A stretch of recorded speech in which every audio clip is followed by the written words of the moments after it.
Hey everybody, it is Chris. It is Thursday, August the 22nd, final day of the Democratic National Convention, and boy am I tired. I wanted to talk about something that I don't know if you noticed on the third night of the Democratic National Convention, but I definitely did, and it was this. Project 2025, the conservative think tank 800 and whatever page plan that's supposed to serve as a blueprint if Donald Trump gets in on how he would govern and how he would run the government, got a lot of attention. So Kenan Thompson, the Saturday Night Live comic, came out with like an oversized book of Project 2025 and sort of plopped it down and talked about it and interviewed people about what impact it would have on their lives. It was referenced time and time and time again during the convention, which made me realize again that Project 2025 is a uniquely terrible idea. And look, I'm actually not even going to get into what Project 2025 says. I made a video about that. I would love if you would go back and watch it. I think it was a good sort of summary of what's in there, although it's 900 pages long, so it's kind of hard to do a summary of it. But I did a video on that. So, you know, some people I'm sure agree with what's in there. Many people disagree with what's in there.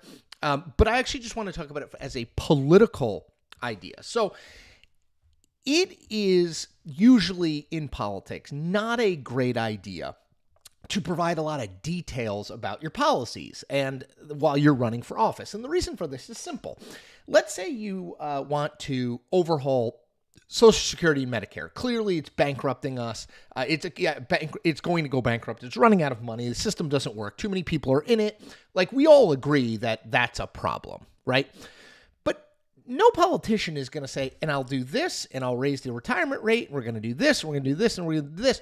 Because as soon as you lay out specific plans, it gives your opponents a thing that they can attack you on. They can say, well, he wants to raise the retirement age. He wants to get rid of these benefits that you work so hard for, just as one example, right? The more details you give, the more chance there is that your opponent picks those details out and uses them to beat you over the head.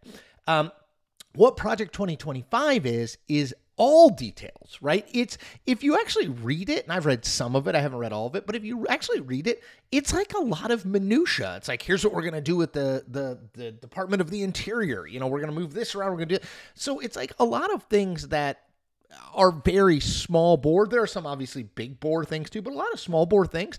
And when you provide that level of detail of what you want to do, you are just, it is a target-rich environment for your opponents. And Democrats have seized on it smartly over and over again to say, look, Republicans are telling us what they're going to do if Donald Trump gets elected. Is this the vision that you want for the country over the next 4 years? What's worse is that while Trump has a lot of ties to Project 2025, and he denies it, but he does, the reality is the Trump campaign is not doing this, right? Donald Trump is not the head of this organization. His top advisors did not create Project 2025. It was created by the Heritage Foundation and a bunch of other conservative think tanks. So while I think he clearly has ties to Project 2025, it's not his document, and yet he absolutely has to own it. Now, the only good thing that I can see for Project 2025 as it relates to Republicans is not that many people know about it. So I went back and looked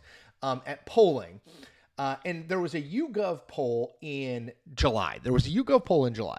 And among all people, 42% said they knew nothing at all about Project 2025. That included 51% of independents and 45% of Republicans. Just 29% of Democrats said they knew nothing at all. So the best thing that Donald Trump has going for him is not that many people know about it.